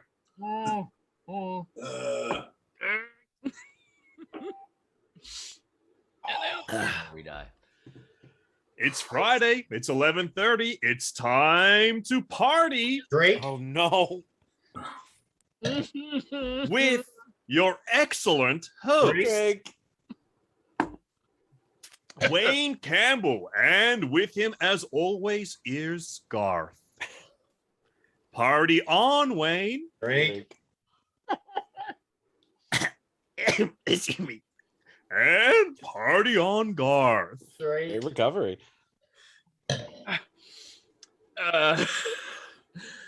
Well, in spite of what you've heard, No. it's time to party. Drink. Party. Double drink. Party on, Garth. Triple. Triple drink. Billy Ray, don't you count these before? I do. Damn it. This is Yes. this has got to be some kind of record. First, we'd like to take a moment to welcome our sponsor, the owner of the fine chain of Noah's Arcades, Noah Vanderhoff. Hey, Nice name. Not. Vanderhoff comes out. He's using the cards. Yes. I knew they'd fall in line. Now, what is your most popular video game right now? Desert Storm. Desert Storm. Because of the war. That is interesting. Wayne holds the next card up to read it. On the back of the 5x7 card in large black lettering are the words Sphincter Boy with an arrow pointing towards Vanderhoff. Garth contorts trying to control his laughter. Are there long lines for the more popular games? We like to say at Noah's Arcade, there's 2 of everything, so there's never a line. Wayne raises a new card, and on the back with the arrow to Vanderhoff, it reads, he blows goats. I have proof. Garth loses it again. What is he doing? In brief, what is the difference between Pac-Man and Miss Pac-Man, really? She has a bow on her head. Everyone's laughing. Shut up, everybody. On the monitors, Wayne raises another card that reads, this man has no penis. Garth loses it. One more question. See, it's time for commercial. There's no commercial here. Cassandra looks confused. Run anything. The long version of Woodsy Owl plays in the background. Benjamin bursts onto the set. Wayne, you're fired. I quit. You can't quit. Yeah, right. I quit and I'm taking the show with me. I explained earlier, we own the show. Bite me. Cassandra catches him as he's leaving. Don't quit. This is a great opportunity. Then you stay. I'm out of here. Garth sits up alone, lost. Woodsy Owl jingle finishing up. Coming back in 5, 4, 3. He takes a cue. Nothing happens. The monitors are filled with Garth's panicked face. Neil watches from the switcher.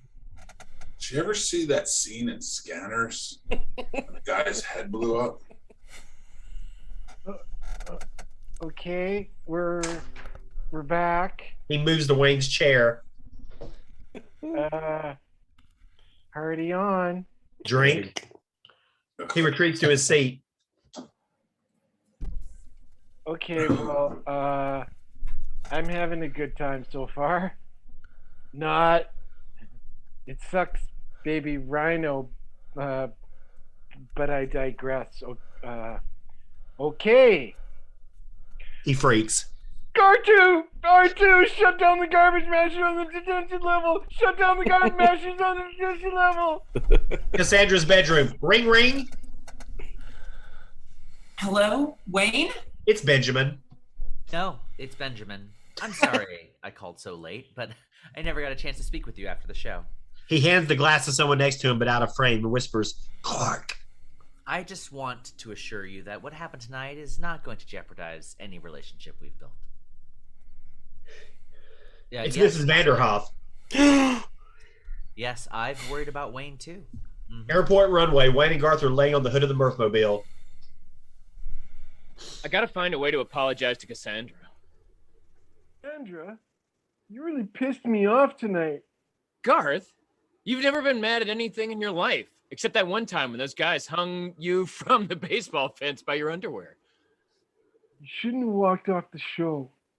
Of course, I handled it okay, but you shouldn't walk out just because it's not going your way. Oh, I have to run everything by you now? Yes, you have to run it by me now. I mean, what am I, some sort of chimp that is with you as always, Garth? Jim to your Marlon Perkins, you know? Benjamin had you so snowed. No way. Way. You want proof? A Styx album. You think this is mine? And check his American Express bill. Flowers to Cassandra. Lots of them. Airplane approaching. You know what you can do with your evidence, Garth? You know what you can do with your show, Wayne? The airplane gets very loud as Garth becomes more emotional. You can take a flying until the handle breaks off and you have to get the doctor to pull it out. You kiss your mother with that mouth? I'm getting out of here. You've gone mental, Damien. Fine, then go. I'm gone. Go then. I am. Warehouse. Cassandra's loft. She's packing. Cassandra? I'm in here. Cassandra, I'm really sorry about... Wait, where are you going? Chicago. Benjamin set up the video shoot. I'll be there for 3 days. Oh, I guess Benjamin will be there too? He lives there. And what does that mean? Look, my band depends on me, and if I back out of this, they lose a chance. Wait a minute. You're poking him. What? Do you think that's the way I get a gig? First he screws me, then he screws you. Dutch door action. I think it's time you left, Campbell. I'm out of here. He exits. She watches him leave. What the hell happened? I lost my show? I lost my best friend? I lost my girl? I'm just getting shit on here. That's all. Shit on. The camera starts to pan away. Hey, where you going? Where you going? Okay. Come back. Things aren't so bad as they seem. I'm sorry. I didn't mean to jump on you. I'll figure something out. Okay? Stan Makita's Donuts. Wayne comes across Davy, who is a mess, clearly homeless and a vagrant. He is searching through the rubbish outside the diner. Davy, what happened? Davy? I'm muted. I hit bottom, Wayne, but that's the way of the world. Yeah, sadly it is. We're both victims of the post-industrial age, you and I. Both tradesmen raised on the Puritan work ethic and then cast aside by the very society that imbued it in us. There's only one difference between us. I have continued to bathe. I guess I should run home and get in the shower. Come on in. I'll buy you a cup of coffee. Stan Makita's Donuts. The place is crowded. Alan, Phil, Neil, and Terry are at a table, and Kaharski is at the counter with coffee. Garth sits at the counter with a jelly donut, a cruller, and a cup of coffee. The pastries have been modified with toothpicks and donut holes to resemble monsters. His cruller is playing Godzilla to the jelly donut, which is Gamera, Godzilla's nemesis. They attack. Gamera gores Godzilla, spilling his raspberry guts as he cries in anguish. Garth spots his dream woman at the end of the counter. He nervously eyes her. Wayne enters with Davy, and Davy sits at an empty table. Wayne sits next to Garth, and they say nothing. Hi.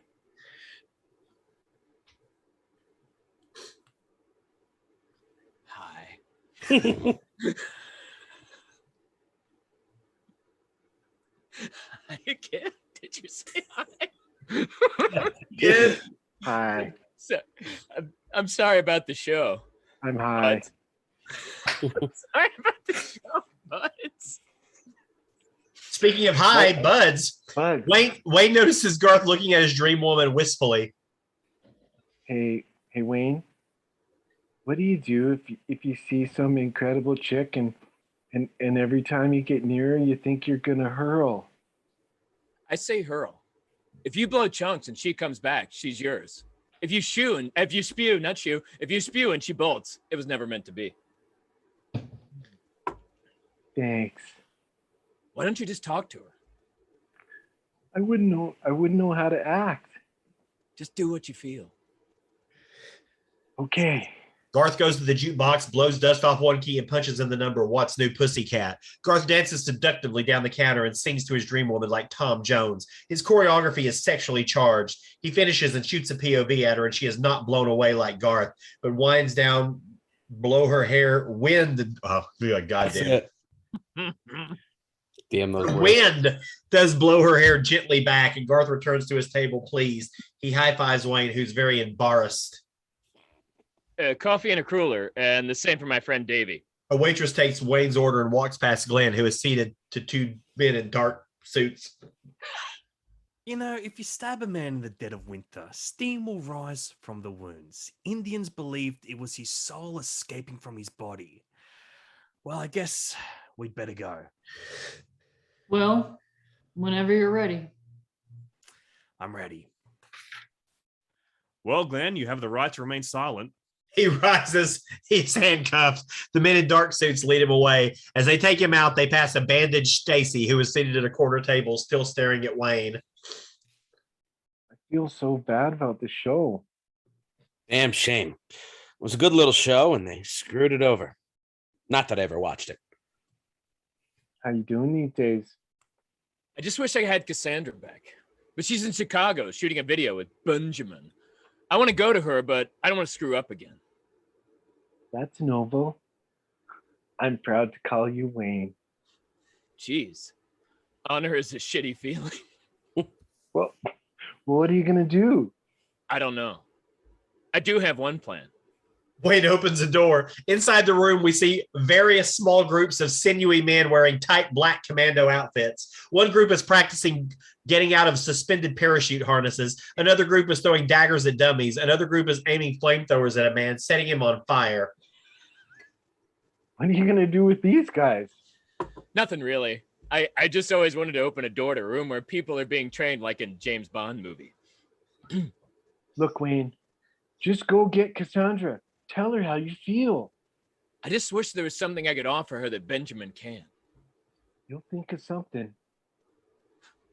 Wait a minute. The guy in the limo, Mr. Big, the head of Magna Records. If only he could get him to listen to Cassandra play. Hold it. You remember the security guard at the concert? He said he was driving back to Chicago on Friday. That's right. Wow. Aren't we lucky they were there to get us all that information? It seemed extraneous at the time. Now, if only we had. I have a plan. I'll access the secret military SPAC satellite in the geosynchronous orbit of the Midwest, ID, the limo, the vanity plate, Mr. Big, and I get his approximate position.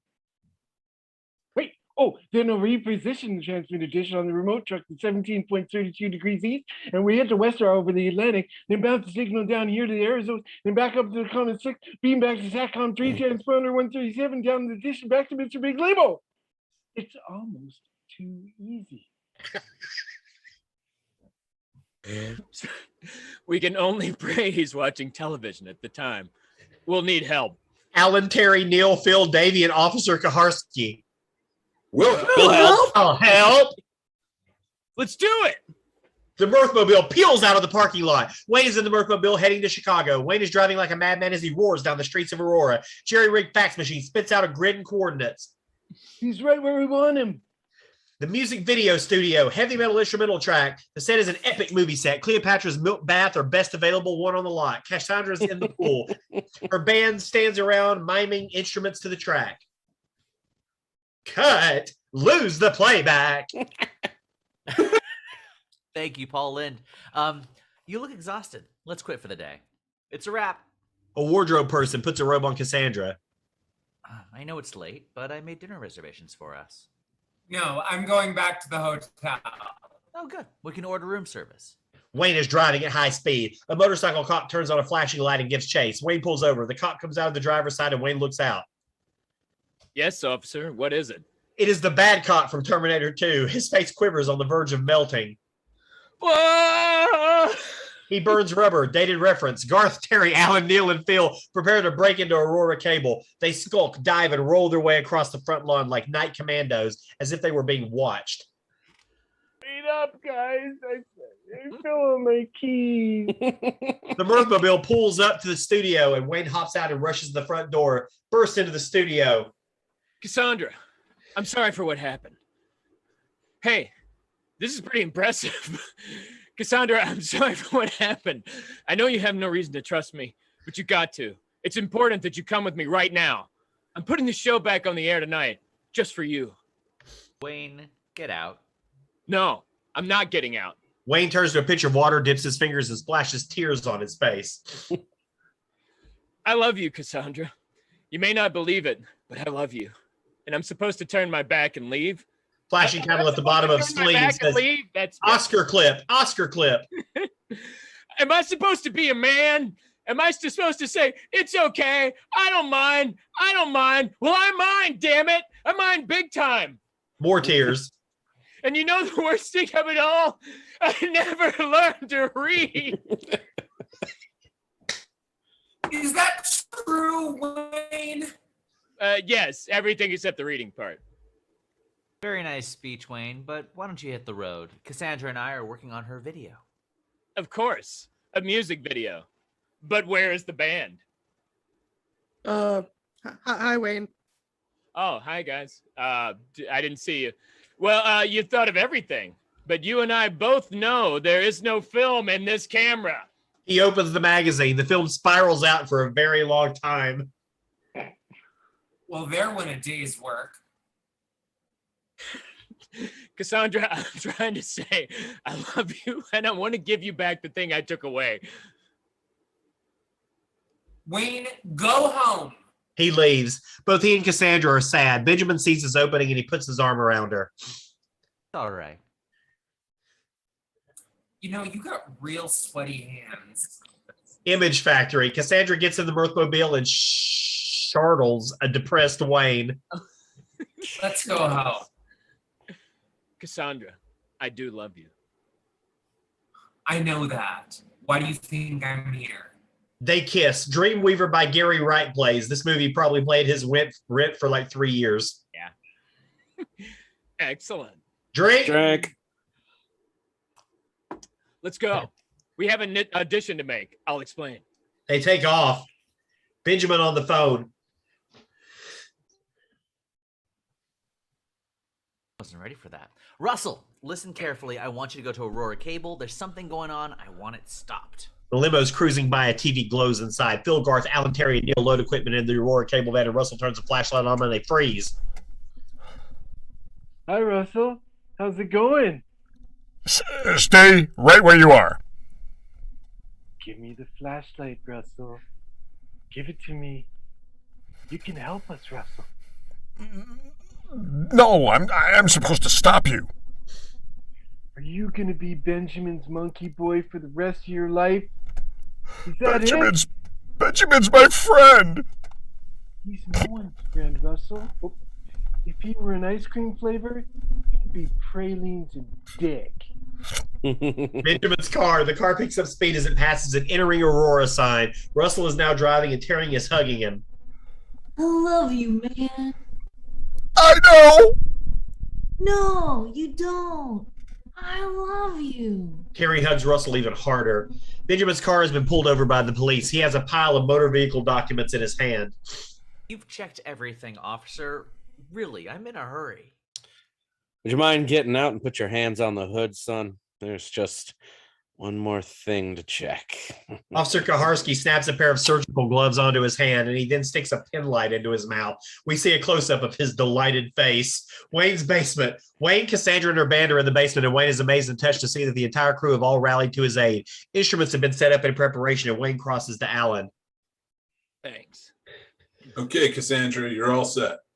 Limo, night, CNN is on. We see the screen through a pair of incredibly expensive loafers. Chirps, beeps, and bops, and suddenly we see the Aurora Cable slide. You are watching Cable 10, Aurora, Illinois.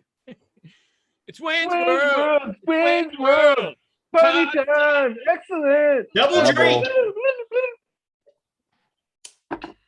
Okay. Usually we do a lot of stuff and lists, but we're going to cut to the chase. Mr. Magnuson, if you like what you see, we're at 2234 Pine Way. So, ladies and gentlemen, I give you Cassandra and Crucial Taunt. 1, 2, 3, 4. Eyes in a crack and ready to crack, and his eyes are as red as the sun. And it's going to go to know what I don't need. She thinks she's the passionate one. Oh yeah! Yes! The limo skids to a halt as it fucking should and makes a fishtail U-turn on a 4-lane road as the band is wailing. Benjamin pulls up. He gets out of the car and walks gingerly to the house, and the limo arrives. A diminutive man steps out and walks towards the music. In Wayne's basement, Benjamin and Mr. Magnuson, a.k.a. Mr. Big, head down the basement steps together, and they arrive to watch the last few bars of the song. Cassandra has been breathtaking. Everyone in the basement bursts into the spontaneous applause, and before Benjamin can do anything, Magnuson heads to Cassandra. Young lady, I saw your performance in my limo, and I just had to come here and say, I see a lot of acts, and although you are very attractive, I don't see anything special here. Maybe in a few years, but not now. I'm sorry. Benjamin laughs. A phalanx of policemen appear behind him. Confiscate this equipment. Why couldn't you just leave me in Chicago? Policemen grab Wayne and Garth. I hate you, Wayne. Stacy appears, pregnant. Stacy. You muted, Stacy. Wayne, I'm pregnant. That's why I've been so moody. A light crashes to the floor, starting a fire. Fire! Everyone rushes up the stairs as smoke begins to spread through the basement. Wayne is standing amidst smoldering ashes. He is smudged and singed in the cartoon sense. Tears roll down his cheeks. He looks up, hands to God. Why, God? Why? Pool, Cassandra in a killer swimsuit walks to a lounge where Benjamin is sipping a tropical drink. Last night, your fingers were like electricity in my body. Did you really think I wouldn't end up with the girl? Wayne and Garth enter. As if. Yeah, as if we end the movie like this. Let's do the Scooby-Doo ending. Good call. Wayne's basement, Wayne and Garth.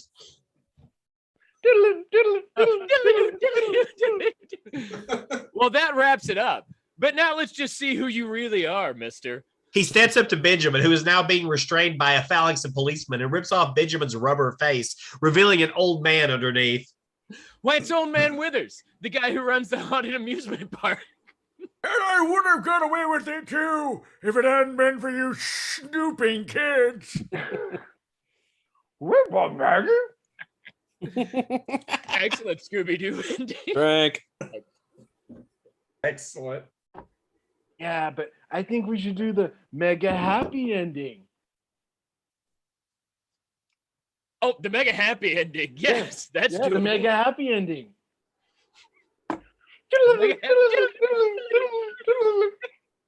Magnuson steps up to Cassandra. Young lady, I saw your performance, and let me say you are outstanding. Why, you're exactly what Magna Records is looking for. Can you start tomorrow? I love you, Wayne. I love you, Cassandra. They kiss. Garth's dream woman is there looking incredible. I love you, Garth. I love you, dream woman. They kiss. Vanderhoff enters. Wayne, now I want to make Wayne's World big. Big, big, big. But this time, I'm not going to change a thing. If it ain't broke, don't fix it. Excellent. Drake. I love you, man. And I love you because I've learned that a platonic love can't exist between two grown men. And I just want to say I've learned a lot too. Thanks to you, Phil. Yes, the world's a brighter place. Isn't it great that we're all better people? Everyone in the basement nods their heads in acknowledgement, and the music stops. Wayne's basement. Wayne and Garth on set, and they play a tag to Wayne's World. Oh gosh. God. Excellent. Drake. Well, that's all the time we have for our movie. So good night and party on. Drake. Drag. Party on, Wayne. Drake. Drag. Party on, Garth. Drake. Drag. Credits roll. Long pause.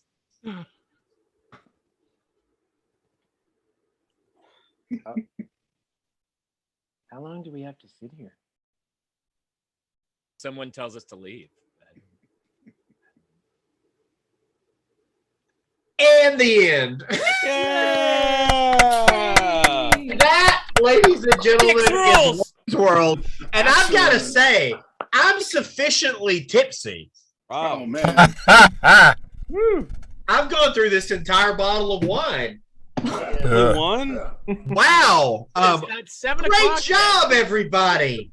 Less than 2 hours, too. Pretty good. That was Wayne's World. Yeah, we got that in under 2 hours. I'm really impressed by that. So, wow. So that was awesome. So everybody, just at the same time, in one sentence, how do you think the read went? Excellent. Excellent. Party on. Wonderful. That's Party a drink on. line. Yeah. Party on. We're some not plug- worthy. I want to Game's do over. some plug time, and I want to start the plug by saying, because I'm so excited about this. So Our good friend Kirk Thatcher, who was reading tonight, has an amazing new project that's about to drop on Disney Plus. Kirk, why don't you tell us about it, because you wrote and co-wrote and directed it? Yeah. Oh, thank you. Yeah, it's Muppets Haunted Mansion. Wow. And it launches on Disney Plus October 8th, which is a Friday. It's in actually a month from now, October 8th. And it's an hour-long special. It's a movie. It's not like a variety show. It's an actual movie. And yeah, I co-wrote it and directed it. And we literally delivered it last week. Nice. Fabulous. Because we all love the fucking Muppets, right? Yup. And Haunted Mansion. And these are the fucking Muppets, not the old ones. These are the fucking. Oh yeah, these are the they fucking fuck. Muppets. They've been upgraded. Very excited about that. I'm a big Muppets nerd, so I'm very excited for that. Oh, thank you. I appreciate that. Absolutely. And as someone who loves Muppet Treasure Island, I'm even more excited. So thanks. Absolutely. And so Skyline Indie Film Festival is going on right now. You can go on the site, skylineindiefilmfest.org. You can get tickets to all of the amazing events. Tomorrow night is Screen Drafts with Drea and Simon Abrams from RogerEbert.com. Going to be drafting the top 7 Penelope Spheris films in part of the Penelope Spheris celebration.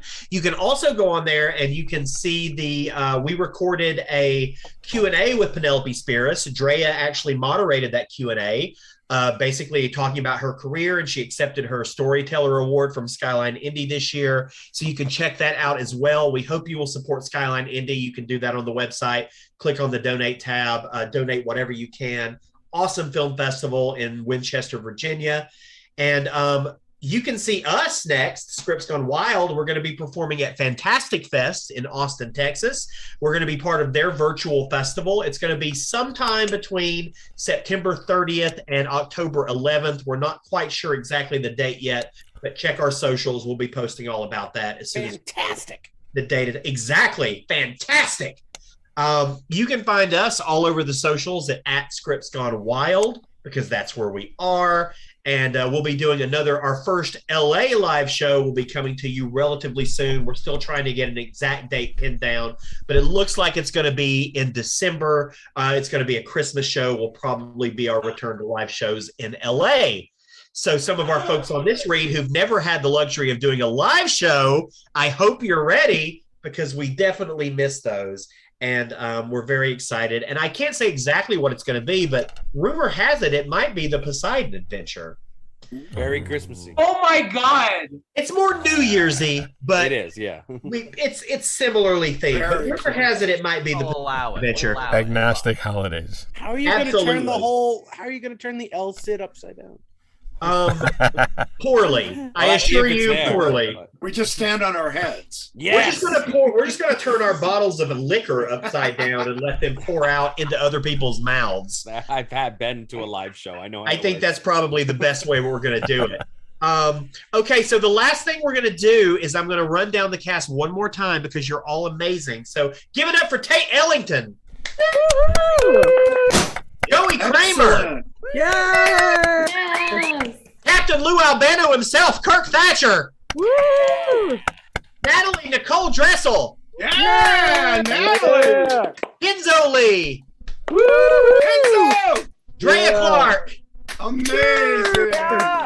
Mick Manhattan. Woo! Robb Maynard. Big Rob. Love that guy. Ben Foster. Hey! Alexei Taliopolous. Solid